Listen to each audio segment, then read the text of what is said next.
You're very welcome to our session today here in Ballinacurry Weston on stigmatising neighbourhoods. It's organised by the Department of Sociology at the University of Limerick and ISK's Research Institute at UL. I was just thinking this morning that it's 46 years since Liam Ryan, a sociologist originally from County Limerick, ended up being Professor of Sociology at NUI Maynooth. It's 46 years since he published his study Social Dynamite, which in 1965 looked at many of the issues in this community, in this neighbourhood. And I think it's quite telling that in 2011 that we're still here engaging with issues about stigmatisation and exclusion. Today, this morning, the event itself marks the launch of the new Masters in Youth Community and Social Regeneration. And of course there are a number of things happening today. We are launching that programme formally. We have a research report on neighbourhood safety, on community safety, being launched later this afternoon. But this morning we want to look at the issue of neighbourhood reputation. And we want to look at the issue of stigmatised neighbourhoods and the impact that stigmatisation has on the residents of areas and neighbourhoods that are stigmatised. We know from very convincing research that stigmatisation affects people who live in neighbourhoods and residential areas that are stigmatised, and of course it also affects the perceptions that outsiders have, employers and others in society, that they have of areas that are in fact stigmatised.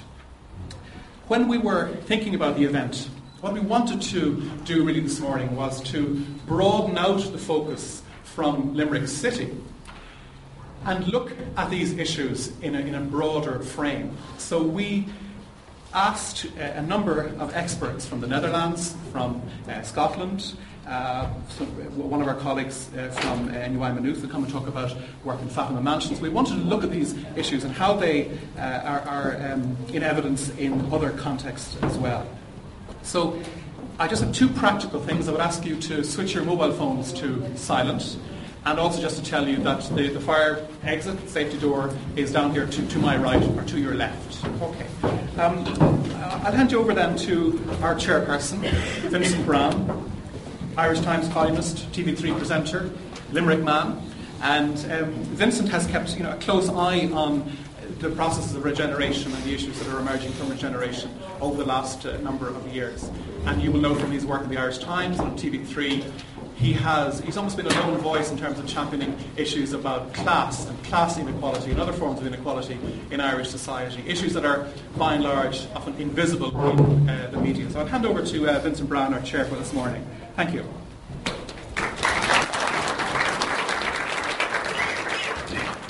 Owen sent me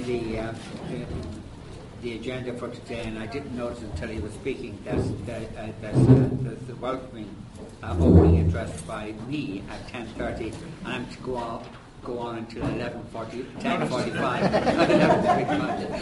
None of the paper. Well, I'll spare you all of that stuff, and let's get straight to the panel presentations, neighbourhood reputations, lessons from the Netherlands. Matthieu Permentier, Netherlands Institute of Social Research. Matthieu.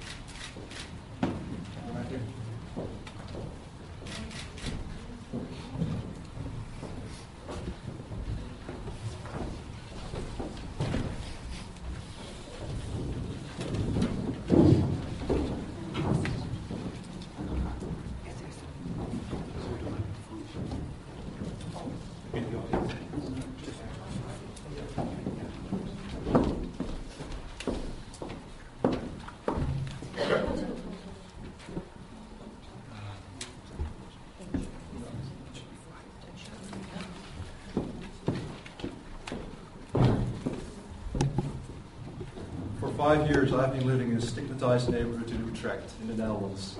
Still, I managed to find a job. I got my pizzas delivered, and occasionally the cabs I would call would show up. However, what I also noticed is that a lot of my peers would frown upon the neighborhood I was living in. After a while, that's getting a bit tiring to notice that your peers, the equals, once you find your location of residence a bit unworthy. After 5 years, now it's time for me to leave the neighborhood. It's not only because there's going to be some changes in the family, but also after such a long time of getting frowned upon of the residence where you live, I think it's time to move on to a better place.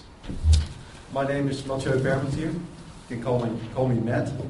And I would like to discuss the topic of neighborhood reputations in the Dutch context. Currently, I'm employed for a national government agency, but this work was done while I was doing my PhD at Utrecht University.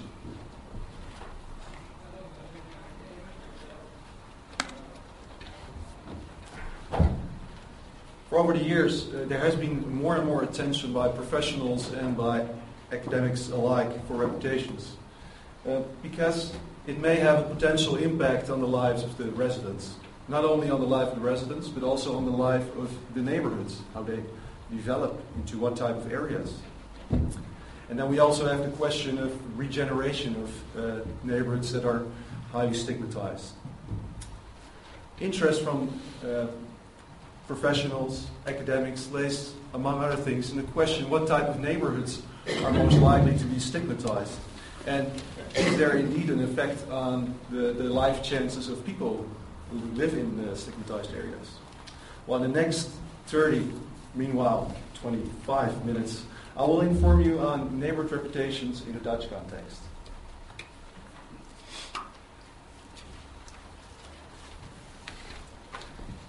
Here you will see some illustrations of people responses when talking about the area they live in. I did some field work in 2004 in the most stigmatized neighborhoods in Utrecht, the Netherlands. And some residents' responses when asked about the consequences of the reputation. For example, once I tell people I live in Kanaleneiland, they question me, why do you live there? You must be insane. Another resident says, I've just stopped telling people where I live. Other people may assume I'm one of those people. And then this lovely 90-year-old lady tells me, 2 of my friends won't visit me in the neighborhood anymore. They've heard all those media stories about my neighborhood, and so they don't feel safe any longer.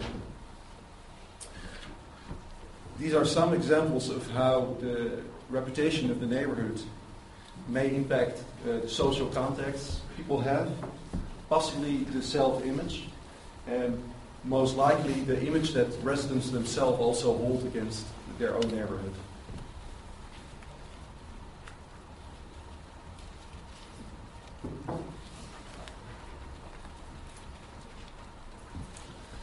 So why is there an increased attention for neighborhood reputation?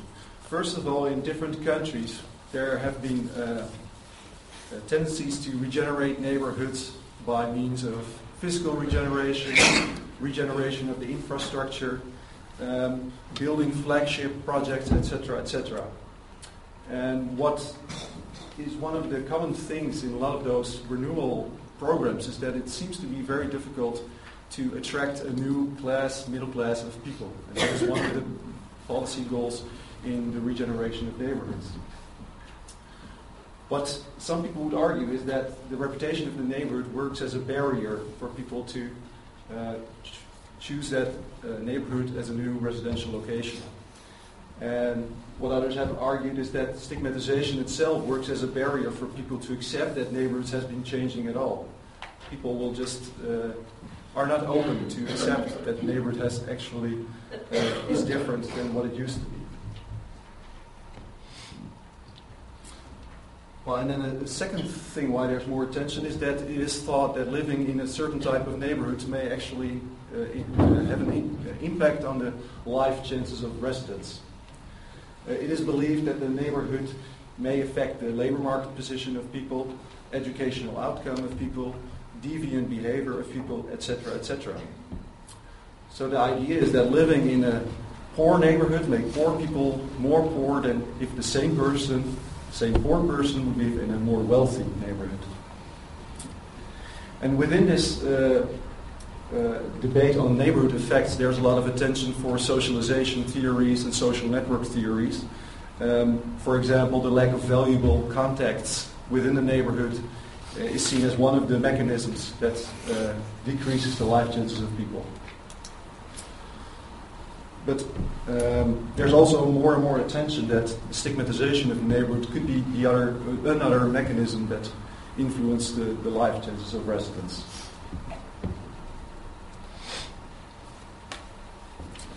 From different international studies, it has been shown that the employment opportunities for people living in the wrong zip code areas may be more limited.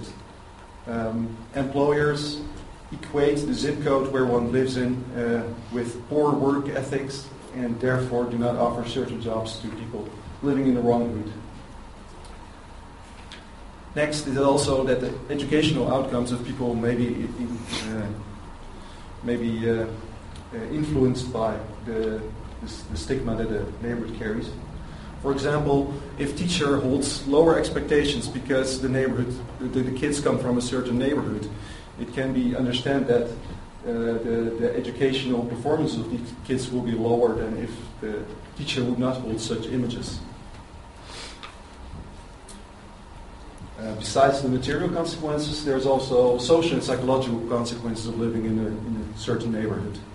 For example, in France, we know that living in the banlieue, on the fringe of the Parisian outskirts, that people have difficulties with making contact with people from outside the neighborhood because of the stigma of the neighborhood. Besides getting into social relationships, it is also proven that the psychological well-being of people is majorly influenced by the stigma of the neighborhood. Actually, people sometimes internalize the stigma as well and see them as undeserving in a more or less prosperous nation. They end up in the wrong side of the city, and they blame themselves for living there and being one of the problem makers themselves.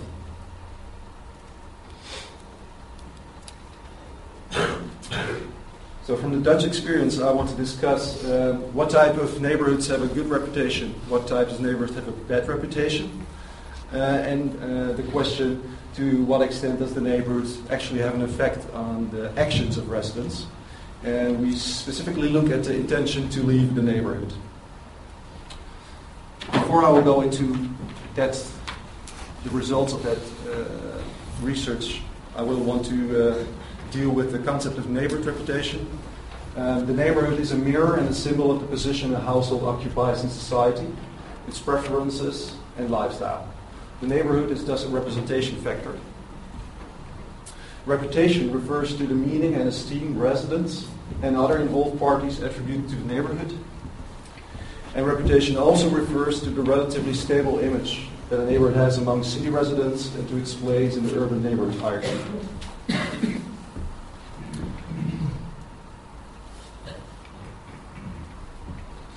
So there's three distinctive elements that we will look into. First of all, reputation does not naturally exist. It's a social construct. It's within that social construct, we look at three different elements. First of all, the role played by residents and non-residents. And the residents may have a view on how the neighborhood is, how the reputation is, but also the outsiders play probably a bigger role at all in the establishment of reputations and stigmas. The group of non-residents is, though not a homogeneous group, can consist of a diverse category. For example, the other city residents, real estate agents, policymakers, teachers, employers, etc., etc.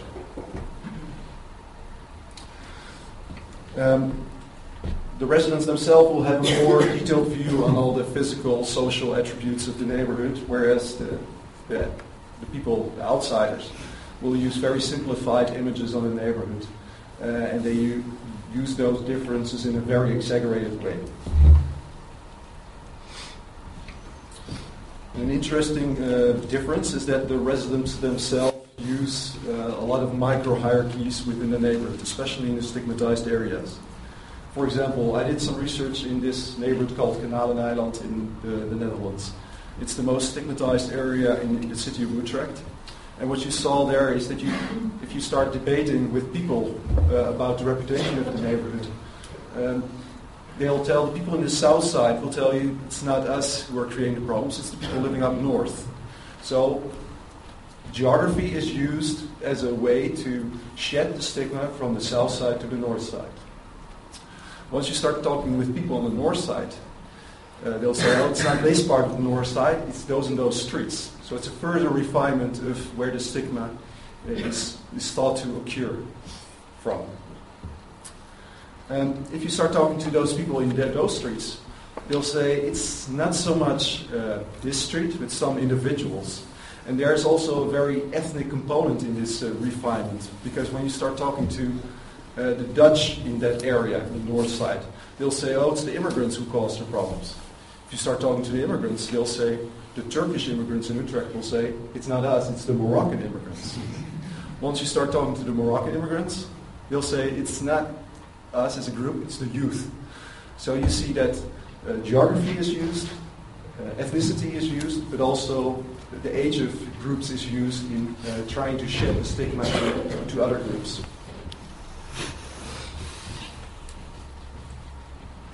Okay, and it is thought that outsiders mostly will rate the reputation lower because residents have selected neighborhoods mostly themselves, so they will have a more positive view than others. If you look at the meaning of neighborhoods, for example, in the context of the U.S., you'll find that the understanding of neighborhoods greatly differs between the professionals, the planners, and the people actually part of the community. People part of the community in some of the black neighborhoods in Washington in the 70s saw their own community as a very tight social network where there was a lot of room for social support, was a great support network, etc., etc.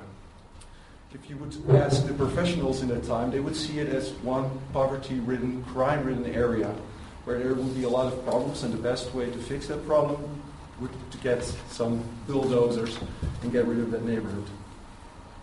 It's an illustration of how different views on a neighborhood are existent, and how there could be a very big difference between how outsiders perceive a neighborhood and the insiders themselves. Second aspect is the urban neighborhood hierarchy, which tells us that neighborhoods are positioned in relation to others.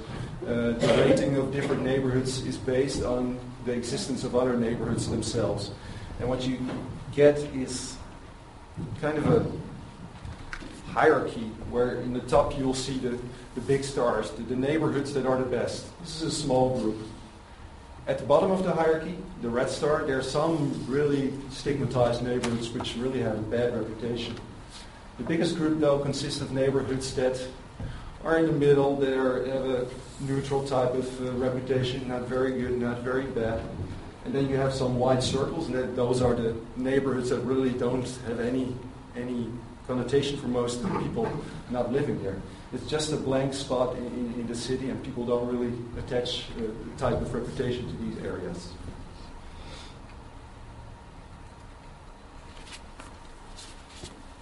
Okay, the last aspect of the reputation is that it consists of a collective, it has a collective nature. It is not that I have a personal view on a neighborhood and that consists of reputation. No, it must be a shared belief among groups of people. It consists of a collective view, though they may differ between groups, but we will come to speak about that later on.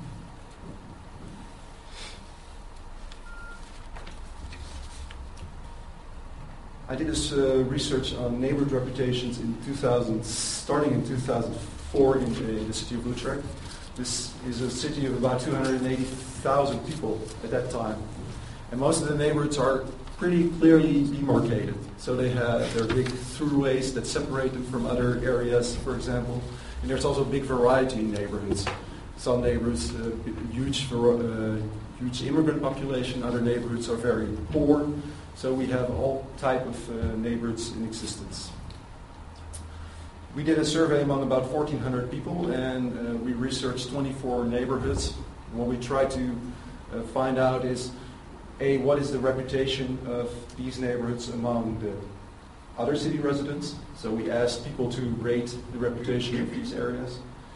B, we asked the residents themselves to rate this reputation themselves, internal reputation. And we also did a survey among real estate agents to figure out how they assess the reputation of the different neighborhoods. Well, from all those individual ratings, for example, the other city residents, we aggregated the data to come to a certain score per neighborhood. So a neighborhood could have a very high score, indicating a very positive reputation, or a very low score, indicating a very negative reputation.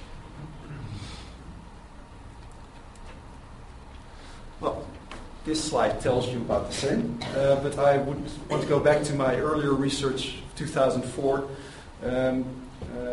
where we also studied the material consequences of living in a stigmatized neighborhood. Since I told you in the beginning that job opportunities could be limited, for example, because of reputation. But what we found out is that the material consequences of living in the most stigmatized area in Utrecht are fairly limited. We asked people whether they experienced stigmatization or whether they thought that other people within the neighborhood experienced that. And the biggest issues were, among a small minority of the people, was that pizzas were not delivered to them and that cabs would not come to their city.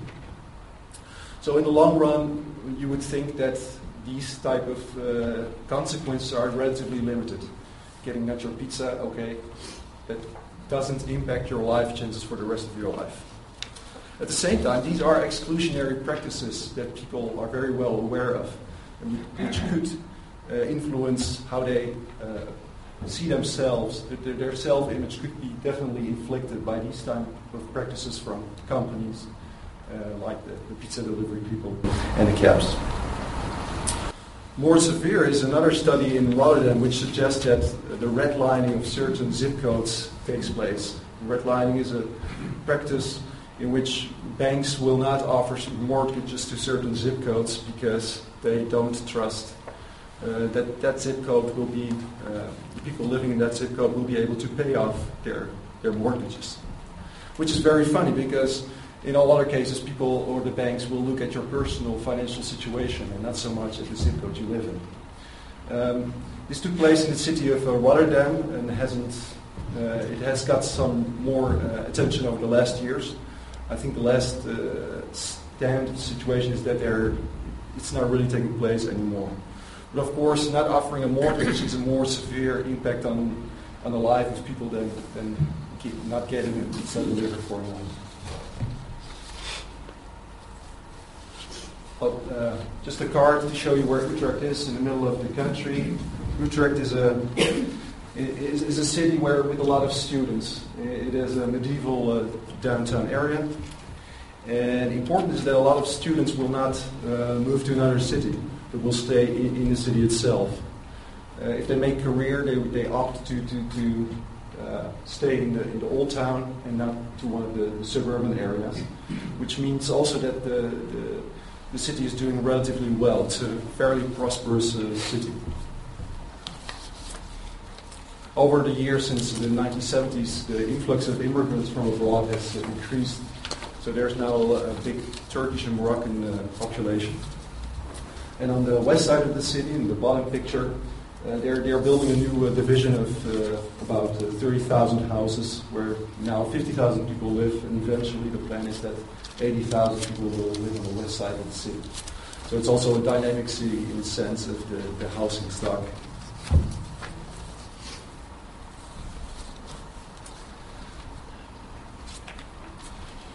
I think if you look at, if you study reputations and look at stigmatization, you have to take into account that the local context is important, and so is the national context. For example, as I said, Utrecht is a fairly prosperous city, so most of the neighborhoods are doing pretty good. Opposite of the U.S., where a lot of the poorer neighborhoods are really outside the functional functional spaces where people move on. Most of the neighborhoods in the Netherlands and in Utrecht are integrated, so you often pass through one at least. And it's a fairly compact city, so it's not that one of the stigmatized neighborhoods is really on the far end of town, where you really have to travel for an extended time to get there. I think these things are important. So is the government policies, for example, on how to deal with social rental housing. In the Netherlands, the social rental housing market is open for approximately 50% of the population. Whereas in other countries, the social rental market is really only for the small type of the most poor people. Thus, the social rental in the Netherlands does not necessarily imply, or is not necessarily stigmatized or marginalized. Which has been the case in the UK, for example, with the right to buy, where all the better property was bought off. sold off to individual people. In the Netherlands, that's not the case, and I think that's an important point to acknowledge when you study reputations and whether it can have impact, which factors have impact. Well, if we look at some of the empirical findings of the study, is that almost all groups, so the residents themselves, the real estate agents, the other city residents, really agree on the hierarchy of the neighborhoods. So they'll say this neighborhood is really somewhere at the top, and these neighborhoods are really somewhere down. So that really supports the idea of an urban neighborhood hierarchy that is in existence. At the same time, how they rate the individual neighborhoods may vary pretty much. For example, the other city residents are less in agreement on how to rate the different neighborhoods, whereas, for example, the estate agents really give a strong agreement. So they are more in agreement with what is a good neighborhood and what is a bad neighborhood. Lastly, we see that there's an interaction between the individual characteristics and the neighborhoods themselves.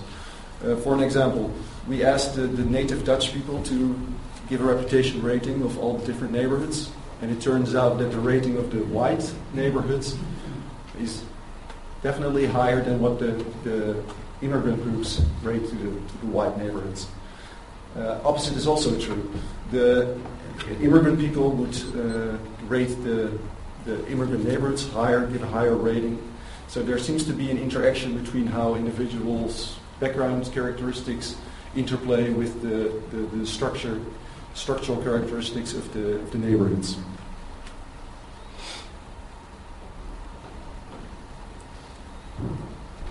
Then we come to the question, what types of neighborhoods have a bad reputation? And does it have to do with the availability of type of housing?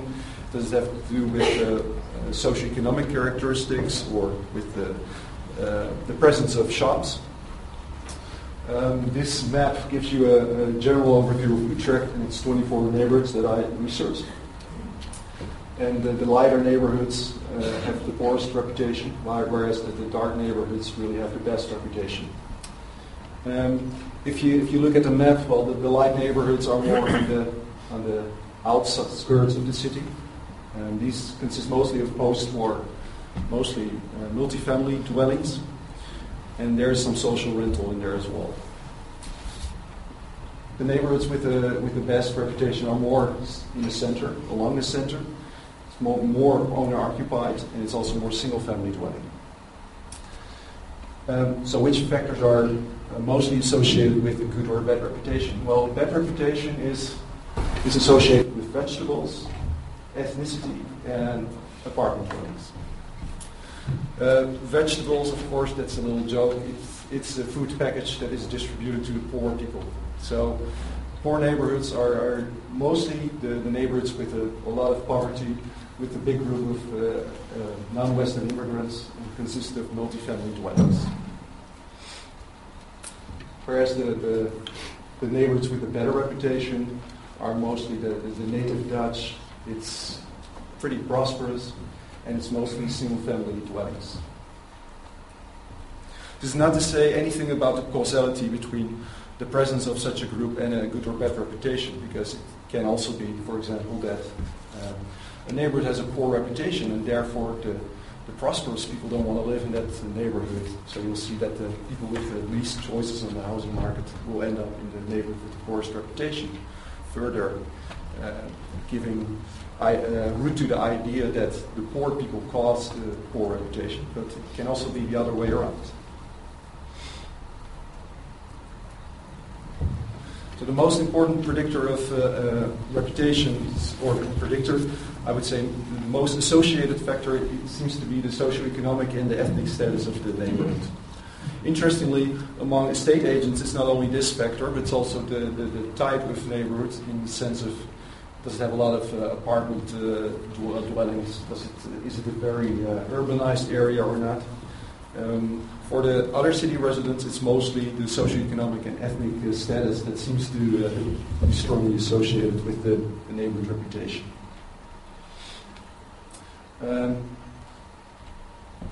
This meeting is also about the influence of the media. In my analysis, we have not been able to really take that into account.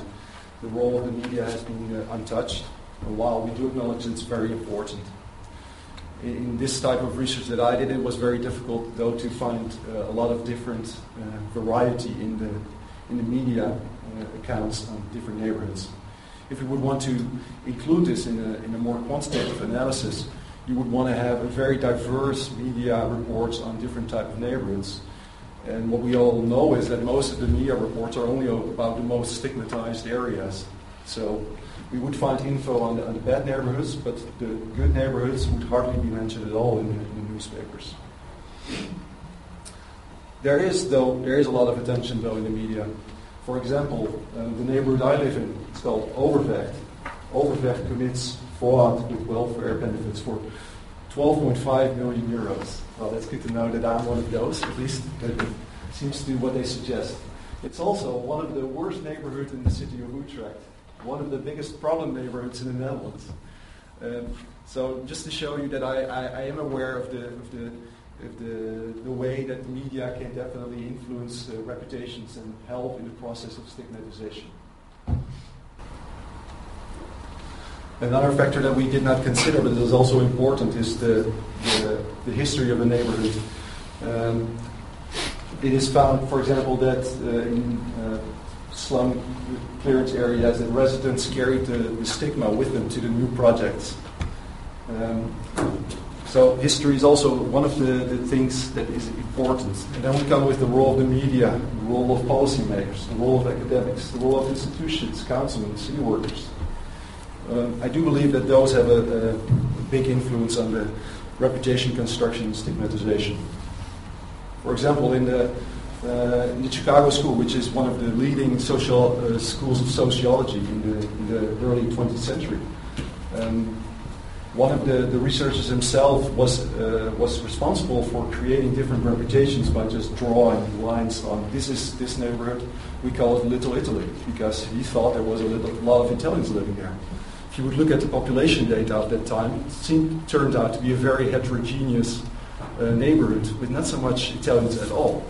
But by labeling those neighborhoods that time, Little Italy or different Ukraine village, he was responsible for the creation of different reputations that still are stuck to different neighborhoods in Chicago these days.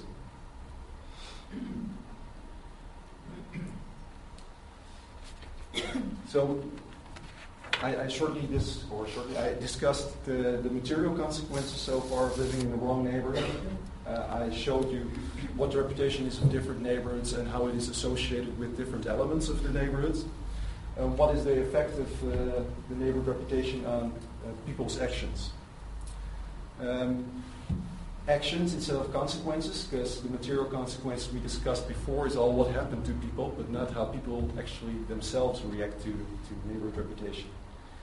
We specifically were interested in whether this reputation would influence the intention to leave the neighborhood, because we think that the reputation could play an important role in the social, spatial structure of how cities are built up. People leaving the neighborhood because of the bad reputation, and especially if those people are the middle class groups, could influence how the neighborhoods look like in the city, and also the other way around. People choosing to avoid certain areas because of the bad reputation, those individuals are also part of one of the actors in creating the social spatial structure of the neighborhoods.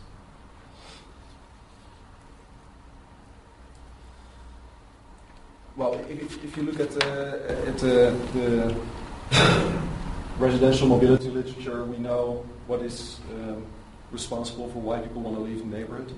And we wanted to add the perceived reputation as one of a new variables explaining why people would want to live or not.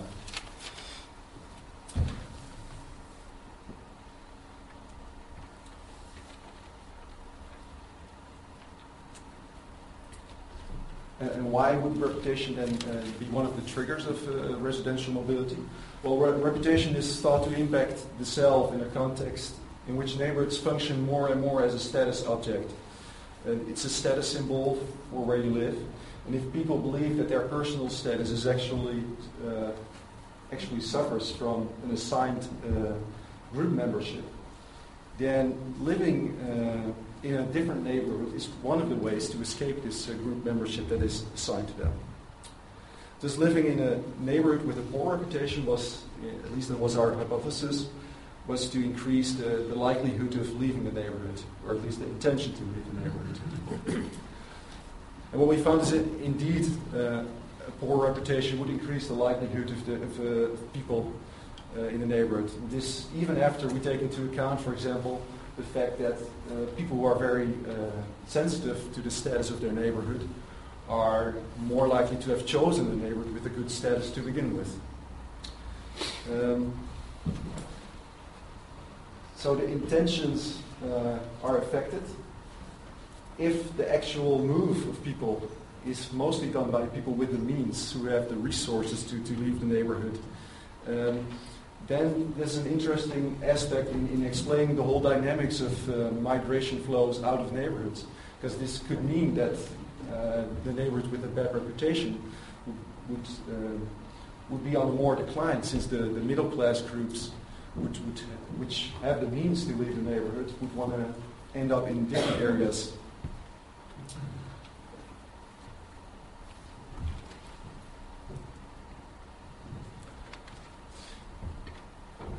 So reputation increases the chance to intend to leave the neighborhood. This is important knowledge, since it provides the ideas on what mechanisms influence the social spatial structure of cities. Also, the stability of neighborhoods, the decline of neighborhoods. Even in a city like Utrecht, where there is a great demand for all type of housings, we found an effect of the reputation. And it might be assumed that in more poor cities, this effect may be even bigger. So we know that reputation is related to crime rates, socioeconomic status, and ethnic composition. So one way to prevent this outflux of maybe the middle class groups because of the reputation would then be to change the factors that influence their reputation. So change the crime rates, the socioeconomic status, the ethnic composition. And that a lot of policymakers would probably find this an attractive idea, because they would also support their whole idea on social mixing, bringing different type of economic groups within their neighborhood. So to improve the reputation, create a social mix, that will lead to more stable neighborhoods, neighborhoods with more wealth. Successful groups would stay, and there would be no decline, and it would maybe a more positive reputation, people who want to stick around. A lot of the critics on the whole social mixing idea, they maybe just forgot about how it can actually affect the reputation of the neighborhood, and therefore have an influence on the stability of neighborhoods. So I would say, let's go mixing. But social mixing is very controversial, because it comes up with displacement effects. People are forced to leave their neighborhood. It reduces the cohesion within the neighborhoods. Can create tensions between newcomers and the old residents. Can actually lead to neighborhood decline if the regeneration of the neighborhoods takes too long, where the getting rid of the buildings actually increases the unsafety feelings of people. Second, the whole social mixing idea is likely to be unsustainable, because different researches, different studies actually tells us that a lot of people want to live in a neighborhood where they are among their own. The idea of birds of a feather flock together. So maybe one way to solve the problem of poor reputation then is reputation management, which creates a shared vision among the residents and future residents on how to transform the neighborhood into a more interesting place for different groups to live. I know that public relations can be one of the ways to change this. You see that those public relations firms are very eager to join the wagon band of reputation management, and they will help you to widely publicize all the positive transformations in the neighborhood. They will publicize all the positive events, and besides all this PR, if you bring in some big flagship development, that may be also a way to bring more positive notion to your neighborhood. However, if I look at the example of Kanaleneiland, one of the stigmatized areas in Utrecht, what I have seen is that there has been numerous events, there has been numerous public relations efforts to improve the reputation. There's new dwellings being built, there's a new shopping center, etc., etc. And over the years, I started my study about 6-7 years ago on Kanaleneiland. I don't think that the reputation has been changed at all. I think it's still the most stigmatized area. That would support the idea that it's very difficult to change the reputation in the short term and maybe also in the long term. More research on that topic is definitely necessary.